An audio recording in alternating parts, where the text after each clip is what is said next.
Hi guys, James at Rampant Lion Reviews again for you today with another beer review. For this one, we are going to stick to Sweden and we're going to return to a brewery that has featured on the channel many times before. I've had some really nice beers from these guys over the years, and I would say that this brewery are known mainly for their hazy New England IPAs, although I've had lots and lots of different styles from them. In recent times, they have been starting to do a few more kind of traditional beers, which have been very good, and it's one of those that we're going to have a look at today. So hopefully this is another good beer, and I hope that you guys enjoy my take on this one as well. Another style that we've not tried from them yet. But yeah, for this review then, we are going to head up towards Gothenburg once again. Göteborg, as you would say in Swedish, the Swedish craft beer capital up there on the west coast. Got to get that Gothenburg catchphrase in for reviewing the Gothenburg beers because it is just channel tradition. And for this review, we are going to return to Stigbergets Bryggeri. So this particular beer is one of the latest releases from their new Ringöbräu range that they have, which is German style traditional beers, and we're having a look at the Maibock today. So this one comes in at 7% ABV. I think you know what style this one is, and this was released as part of the local Småskaligt assortment through Systembolaget here in Sweden for April of 2021. The exact release date for this one was the 6th of April, a little bit delayed compared to normal because it is Easter, and this was released along with the Bionic Triple IPA and also the Ringöbräu Maibock, which you saw me review a few videos ago. So yeah, definitely curious to see how this one turns out. I've been enjoying these Stigbergets lagers so far, and hopefully this one carries on in the same vein as the other ones. We've had a Rauch beer from them, we've had a Helles, then we had the Märzen, of course, and now we have this one. So I'm wondering if there will be a Dunkel or a Schwarzbier next month, actually. And I guess the next thing to come after that would be a Doppelbock. So we need to see what this range has in store for us over the next while. But we had a Pilsner before that as well, which I thought was very nicely done, but that wasn't part of the Ringöbräu range, of course. But yeah, really cool to see Stigbergets putting a little bit of focus on the lager beers these days, and I certainly look forward to trying more of them over the next little while. So yeah, let's see how we get on with this one then. So, as always with my reviews, I'll tell you a little bit about the brewery before we taste the beer. If you want to get straight to the tasting, just fast forward.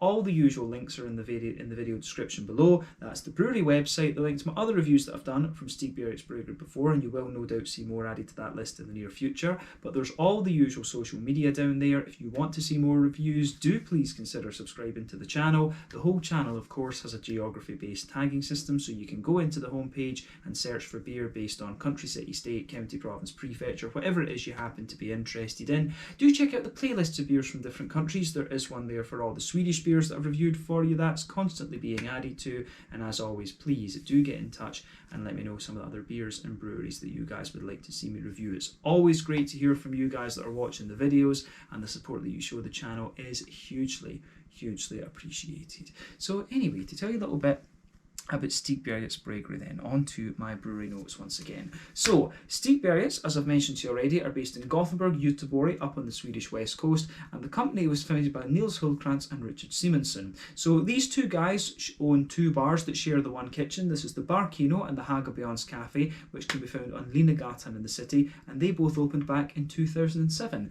The building is actually an independent cinema, and if you're curious to see what it looks like, you can check out my Out and About video that I did there, which was filmed back in about October or so in 2019. I was really surprised when I went there because it wasn't what I expected at all. I didn't make the connection between Bar Kino and, you know, it being a cinema, but it looks like a really interesting place. So the next time I go up there, I will need to go and see a cinema and have a closer look at the Hagabians cafe as well, which is in the atrium. But that was a really cool discovery, in fact. But originally, the idea that these guys had was to brew a few beers that they could sell in the bars. This led to them kegging the beers and selling it to other pubs, and then eventually to bottling the beers, which began in November of 2014. The original beers that they produced were mainly English and German styles, but of course they started to make their name when they switched focus to the more hoppy American styles of beer. The original head brewer was Ole Anderson, who is also one of the co-owners of OO Brewing. He stayed with them until about April of 2017 when he went to OO to invest his time fully there, and he was replaced for a short period of time by Barnaby Struve, who was one of the vice presidents at Three Floyds over in Munster in Indiana near Chicago in in America, but it was under Ole Anderson that the New England IPAs really began to take hold here in Sweden. So you had the Amazing Haze, prior to that you had the GBG Beer Week beer of 2016, and then there was the Narangi released around the same time under the OO Brewing brand, and many of the OO beers were brewed in the original Stigbergets Bryggeri, of course. But a little bit after this, they moved to a new brewery at Partyhalarna, where they were brewing 5,000 litre batches at a time, and they also began working on some sour beers there as well. But they started selling their beers in 440 milliliter cans, and this allowed them to export their beers a lot more compared to when they were doing the 330 milliliter bottles. If you want to see what those look like, you can go and check out my very early Stigbergets reviews. But they've now got a brew team of Ollie Banks, who used to work for Beavertown in London, and also Lucas Munreid, who was previously working for All In Brewing, one of the numerous gypsy breweries operating in the Gothenburg area. But very recently, in summer of 2020, they moved into a new brewery in Ringen, which is, I think, a little bit smaller actually than the facility they had at Partyhalarna. But they're considering brewing some lambic beer there, which should be quite interesting. And there's also the possibility for a bar and swimming facilities, which will be very interesting. But they were talking in the Beer News article that I read about this as it being an experienced brewery. So we need to see how that develops over the next little while. If that does happen, I will need to go up and visit these guys. But in April of 2020, they opened up a bar in Stockholm as well, and they've also got a Folköl shop in Gothenburg now as well. So for those of you watching outside of Sweden, Folköl is anything that is 3.5% and below. That means it can be sold in the supermarkets here. Anything above that has to be sold in the state-owned alcohol monopoly, Systembolaget. But yeah, as of April 2021, when I'm filming this particular review for you, these guys have produced around 110 different kinds of beer, and they're always introducing new things. I've reviewed a hell of a lot of beer from these guys on the channel. I think it must be about 60 odd reviews that we've done from Stigbergets now, but I enjoy the beers that these guys do, so always keep an eye out for what they're releasing. But yeah, that's all I can really tell you about Stigbergets Brewery for the moment. If you want to learn more about these guys, you can check out the brewery website, you can follow them on Facebook and Instagram to keep up to date with all the latest goings on, and you can of course check out the Rate Beer, Untappd and Beer Advocate pages to learn more about all the different beers that these guys have done. So yeah, that is it for your history section of the video. So I'll just let you have a little look at the artwork on this one before we open up. As you can see, it's got the kind of traditional German style label on it. You can see the traditional Stigbergets seagulls there for Gothenburg, Göteborg at the can. And yeah, this one has different kinds of checks on it. The last one, of course, had white and blue ones for the Bavarian state colours, and the Märzen, of course. But yeah, as I say, the Maibock, 7% ABV this one. The Maibock is quite an interesting style because it's actually a little bit younger compared to the other Bock beers. The story of Bock beer, of course, was that it originated in the city of Einbeck. It was taken down to Munich, and then the Münchners made fun of the Einbeckers' accent, and they said that when they said Einbeck beer, it sounded like Bock, and Bock, of course, means goat, so that's why many of the Bock beers that you'll find will have goats on the labels and things like that. But yeah, you've got, you know, single Bock, you've got Maibock, of course, and you've got Doppelbock and things like this as well. You do get some Doppelbocks that are like very strong, light-coloured bocks, but when it comes to Maibock, this beer can also be known as Hellerbock. It can also be known as Lentebock in the Netherlands as well, actually, which is kind of interesting. The Bock beers are quite popular there, but Maibock is newer, as I say, than the other styles of beer, and apparently this is basically a Helles lager beer but brewed to Bock strength. It's got a little bit more hoppy presence and a little bit more malty content on the basis of that, but yeah, a newer beer style and basically a Helles lager that is brewed to Bock strength. And I didn't know that before researching a little bit exactly what the Maibock was. But yeah, a Lentebock, Hellerbock, Maibock, whatever you want to call it. Interesting for sure. But yeah, 440 milliliter can this one. I think I paid about 35 or maybe 40 Swedish kronas for this one. Let's say 40, so about €4 for the can, maybe about £3.50 sterling, and I guess somewhere in the region of $5 American for this one. But yeah, let's get this guy out and we'll get on with the tasting. This is my fourth beer, I believe, potentially fifth, but I think fourth, from the Ringöbräu range at Stigbergets, and I'm curious to see what next month's one has. Hopefully, as I say, there's a Dunkel and a Schwarzbier and a Doppelbock from this at some stage. I suspect that probably they'll release the Doppelbock around Christmas time. But yeah, Oh, this actually looks very interesting. This looks just like one of their IPAs that they normally release. So yeah, this could well be quite interesting. So let me just check that that's lined up so that my OCD is happy. And there we go. So now, that's certainly quite interesting for sure. So as you can see, the head on this one is roughly about half a finger, and I would say that that's a nice kind of creamy coloured head, very, very frothy, but it will fade away at some stage. But you can see that this beer is a lovely kind of, what would we say in terms of colour? It's actually like a very kind of bright sort of yellow almost. It's like a kind of sort of straw colour. This is actually the colour you'd expect more of like a Helles lager or something like that. But normally a Maibock, of course, is a little bit more kind of caramelly and amber than this. I wouldn't have expected this beer to be quite this colour. I would have expected something with maybe a little bit of a kind of coppery tint to it, or something, in honesty. I mean, I've had quite a few Maibocks from Germany, and yeah, as I say, normally you would expect this style to just be a little bit more sort of mahogany, coppery, or ambery, and at 7% it is, you know, fairly strong actually. But like we said, the Maibock is essentially a Helles lager brewed to Bock strength, so it's basically a 7% Helles lager in a sense. But yeah, it's got a lovely kind of natural hazy sort of thing going on to it. If I stick my fingers behind the glass there, you know, it looks pretty nice. But as I say, I was a bit surprised when we poured that, because it really looks quite similar to, you know, the West Coast IPA that these guys do. It looks like a more kind of natural haze kind of IPA. So you could be mistaken if you were pouring this beer without knowing exactly what it was. It certainly looks kind of interesting. So yeah, the appearance of this one is a little bit surprising for me. I would have expected something just a little bit more sort of coppery or ambery in a sense. So yeah, I like how this one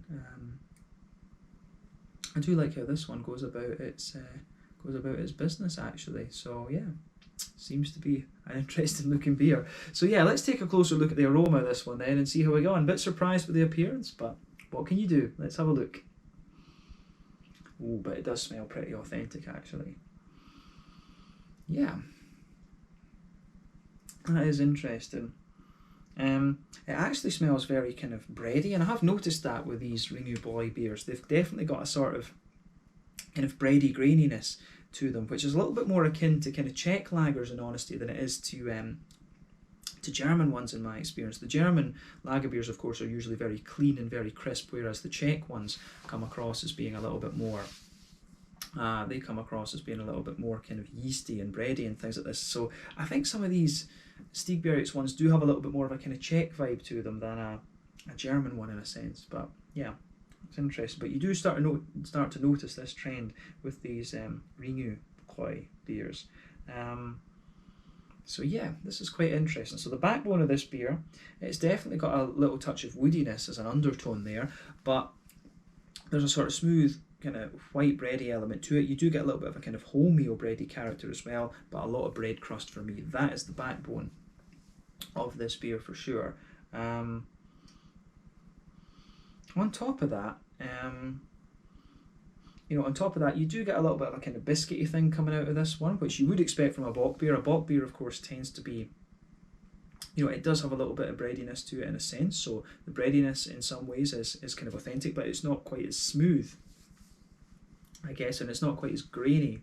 It's difficult to describe the kind of breadiness that you get out of these Maibocks. Actually, it's been a while since I've had one, but yeah, so you do get a little bit of a kind of biscuity note coming out of this one. There's a good bit of like a McVitie's digestive biscuity element to this beer, which you would expect, although you might expect a little bit more of a kind of rounded brown sugar to the beer as well. But yeah, the overall as a Maibock, this one leans towards that kind of bready, it leans more towards that bready and sort of grainy side of things. And like I say, the graininess isn't something that you normally come across in German beers in a sense. German beers are normally very smooth and very crisp and very clean. So yeah, bear that in mind when you examine this one. This is a little bit different, but yeah, it's certainly interesting. There's no doubt about that.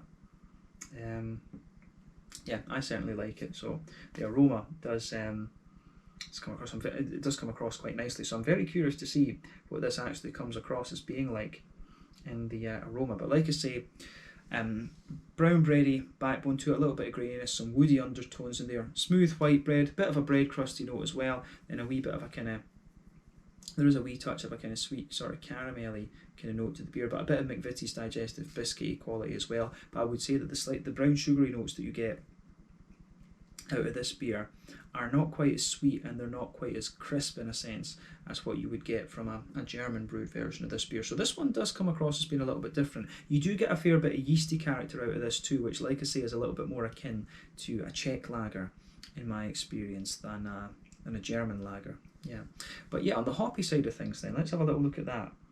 So hoppy side of things, it is kind of what you would expect. It's got the nice kind of German cleanliness to it, I think, on the hoppy side of things, although it does smell very smooth in a sense too, which makes me wonder, you know, could it be Slovenian hops? I'd love to see the recipe for this beer to see what it's all about in that sense. But yeah, it's kind of interesting. But yeah, on the hoppy side of things, you've got a little bit of that smooth earthiness which you would normally take from the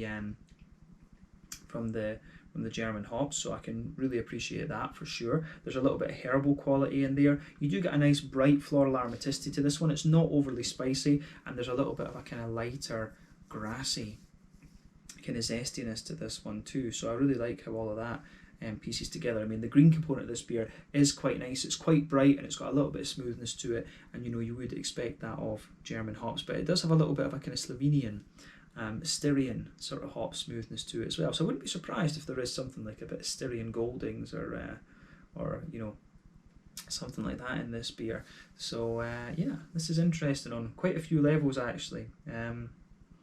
So I'm not sure if this is, the thing is, I'm not sure exactly what Stigbergets' kind of main aim with this series is. I'm not sure whether it's supposed to be their own take on the style, if that makes sense, or whether they're trying to brew these with the idea of being authentic. For me personally, as a fan, I kind of got into beer on the back of the German beers. When it comes to me, in my opinion, what I look for in these beer styles is authenticity. How close are these to the German versions? And the same when it's Belgian style beer brewed in other countries as well. I always look for authenticity, but I get the feeling, because I've seen this kind of consistently in these Ringöbräu beers, I do wonder if these are supposed to be their kind of own take on this the style, if you sense it. It's a bit of a strange thing to say, but I think, you know, they're not, what I'm getting at is that I don't think they're brewing these for authenticity. I think they're kind of putting their own mark on it, if you can say that, because yeah, this sort of grainy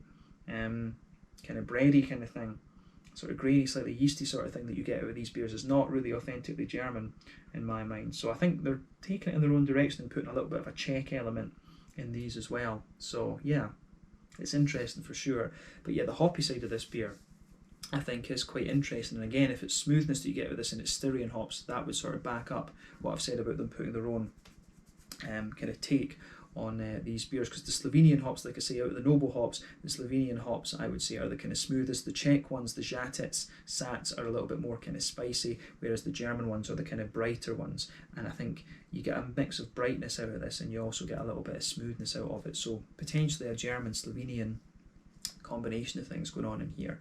But yeah, on the fruity side of things, it is kind of what you'd expect. You get a little bit of a kind of peary, appley sort of thing. There's a wee bit of a you know, there's a bit of that kind of grassy ester to it.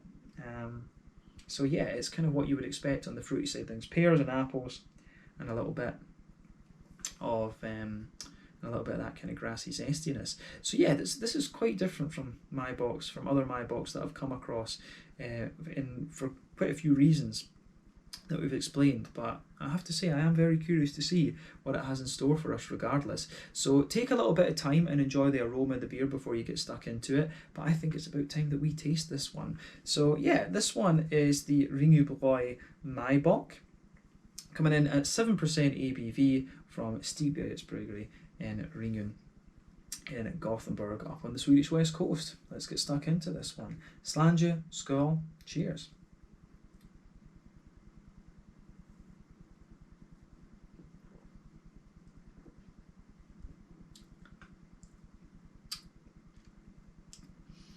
Yeah. Now I will say, this is a very, very nice one. And I might go as far as saying that this is potentially yeah, this is potentially my favourite one that they've done. You know, I think this slightly higher strength that they have in here, it kind of suits the profile. Like I said, in these Ringöbräu beers, they've got a distinctive breadiness to them, and it's a sort of bread crusty, kind of grainy base, and it really suits this slightly higher alcohol strength, to be honest with you. So that's definitely a point to take away from this review. I think this is probably the one that's kind of, I wouldn't say it sort of strikes me the most, but I think this is potentially the one that I've liked the best out of these Ringöbräu beers. And it's interesting because, you know, I love Rauch beers, so, you know, theoretically speaking, it should be the Rauch beer that I should enjoy the most. You know, that's kind of unusual to think.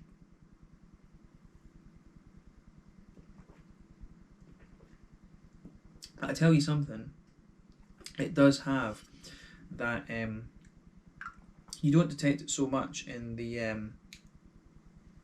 aroma of the beer, but it certainly has that kind of more oily, kind of biscuity kind of thing that you would expect of the Maibock. You certainly get quite a bit of that in the flavour, but as I say, you've got that distinctive kind of grainy brown bready base in this beer, which seems to be the sort of trademark of Ringöbräu. So yeah, that's interesting for sure. Yeah, let's try and break the flavour of this one down properly for you then. This might be a little bit of a longer review. I always get very excited for lager beers.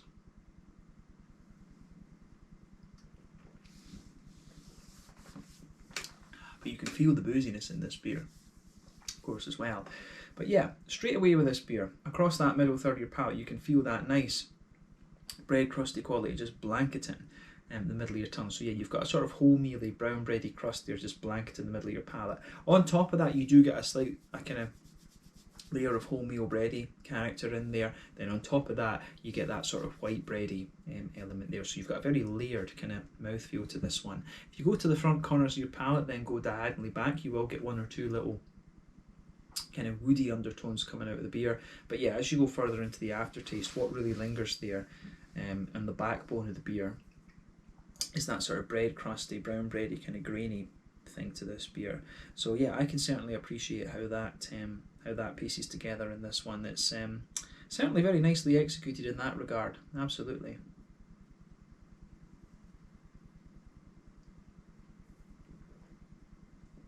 But yeah, certainly works. Certainly works very, very well. Yeah.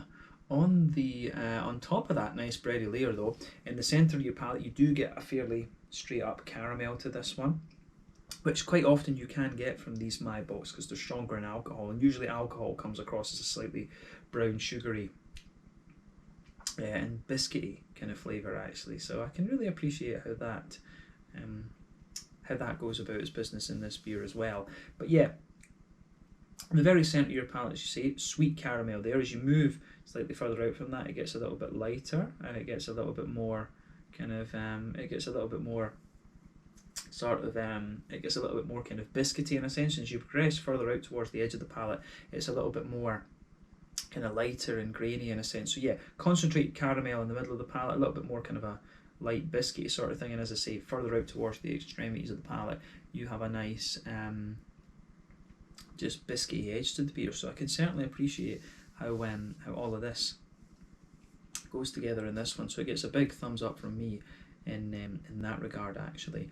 So yeah, it works. It absolutely works on that malty side of things, and I think that covers the kind of middle third of your palate. So as I say, the grain build, the sort of bready backbone for me, is not quite as clean as you would get from some German brewed examples of this style, but that kind of bready, grainy base seems to be their sort of signature for the lager beer. So maybe I feel now that I've maybe misunderstood the first 2 or 3 beers that I've had from these guys, because as I say, I've gone into these looking for authenticity, whereas maybe they're not aiming for that. They're doing their own takes on these beers. And I mean, even in Germany, breweries will do this, they'll do their own take on the style.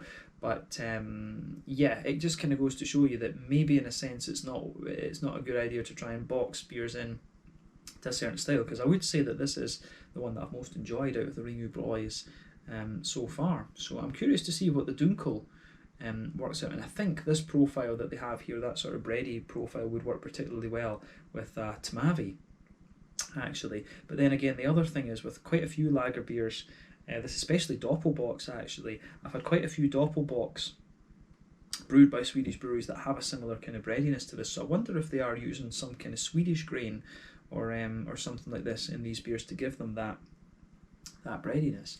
So yeah, this is certainly an interesting beer from that perspective. There's a lot of food for thought in this one, but yeah, I think that covers the middle third of the palate quite well. So let's focus on the other parts of the beer. But yeah, on that border region between middle third and back third of your palate, again, you get a little bit of a sort of doughy, bready build-up and a bit of a kind of grainy thing going on there. Then on that back third of the palate, you've got a nice kind of grainy backbone to the beer as well. And on top of that, you can feel the kind of yeasty parts of the beer coming out. So the flavour is a little bit taller on that back third of the palate. So yeah, you can feel the slightly taller flavour coming out of it, but yeah, I really like how that pieces together in this one. Absolutely. So yeah, as you go from the back of your palate, the flavours like this, it gradually condenses down. It just gradually condenses down. Then as you go into the middle third of your palate, it condenses down quite a lot, and then as you go forward into that middle third of your tongue, you've got quite a nice condensed flavour there as well. So I certainly like how that pieces together. Absolutely.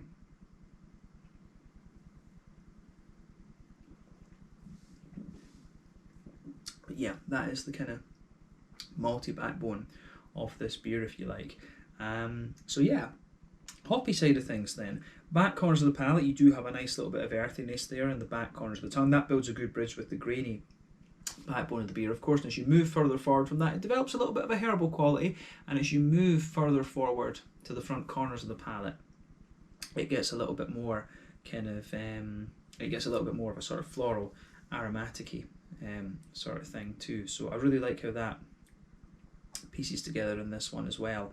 Yeah, certainly interesting from that perspective too. But around the front curve of the palate, it's a little bit lighter and more grassy in a sense too. So you do get a little bit of grassy zestiness out of it. So you've got that brightness of the German hops in there. I think it's maybe just the aroma that's given that impression of a slightly smoother thing that you would normally get with the Slovenian hops. So I'm pretty sure it is German hops in this one, and I wouldn't be surprised if it's something like a kind of Pearl or a Hercules that's in this, as opposed to the kind of standard Hallertau Tettnanger. It does strike me as having a little bit more kind of bite to it in a sense. So Hercules or Pearl, or there's a few others that it could be, of course.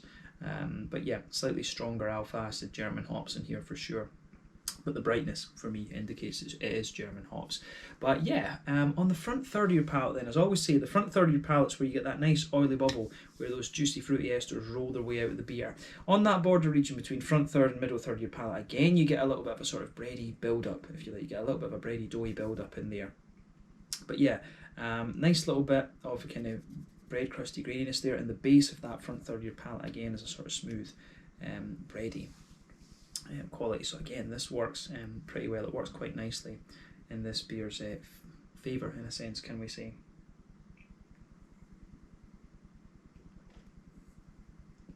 But yeah, the backbone of that front third of your palate is quite nice. But in the fruity side of things, it is kind of what you would expect.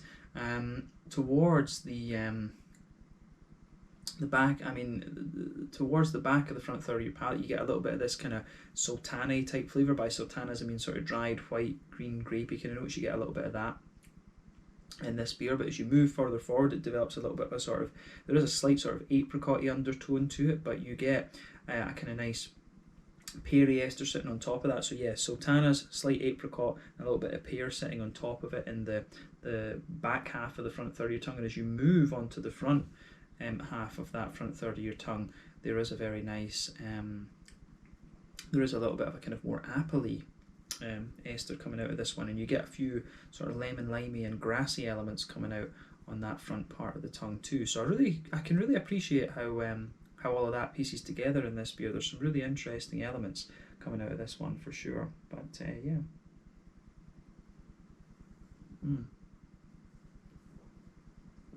So yeah, the fruity side of this beer is quite oily, and in honesty it is kind of what you would expect, you know, apples, pears, a little bit of a sultana kind of apricot-y type thing and some grassy esters too. But yeah, it really works. It really does work, this one. As I say, this is probably my favourite of the Ringöbräu so far. So I think I need to go into these with a bit more open mind going forward, not looking specifically for authenticity.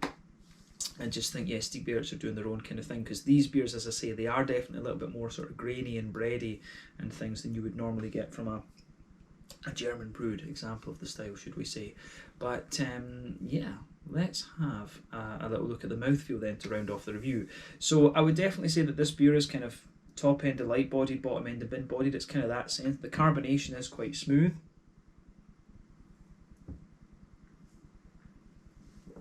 Yeah, smooth carbonation, quite a slick and oily mouthfeel overall. In terms of the hoppy bitterness, what could we say about that?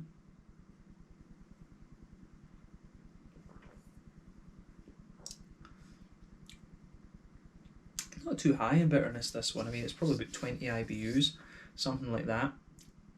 Yeah, 20 IBUs I would say at the maximum. The malt base, like I say, has a nice kind of smooth backbone to it. It's got a little bit of it's got yeah, a nice little bit of a smooth backbone to it, but you do get some graininess the further into the aftertaste you go, and a little touch of sweetness as well, and you've got a nice little bit of a kind of oily you do get a nice little bit of a sort of oily sweetness, oily sweet fruitiness out of this beer too. So I can certainly appreciate how all of that goes together.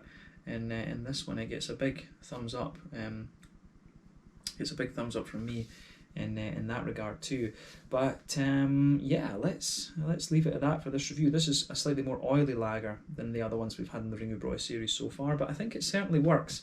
So yeah, this one's certainly given me a lot of food for thought. It's nice to feature a Maibock on the channel. I've got a few other Maibocks, one from Bibliothek, one from Remeluv. I think there's another one in the fridge there as well that I need to look at. But yeah, this is the first of a few Maibocks that you're going to see me review over the next little while, so keep an eye out for those. But yeah, we can leave it there. This one was the Ringöbräu Maibock, coming in at 7% ABV from Stigbergets Bryggeri in Gothenburg on the Swedish west coast.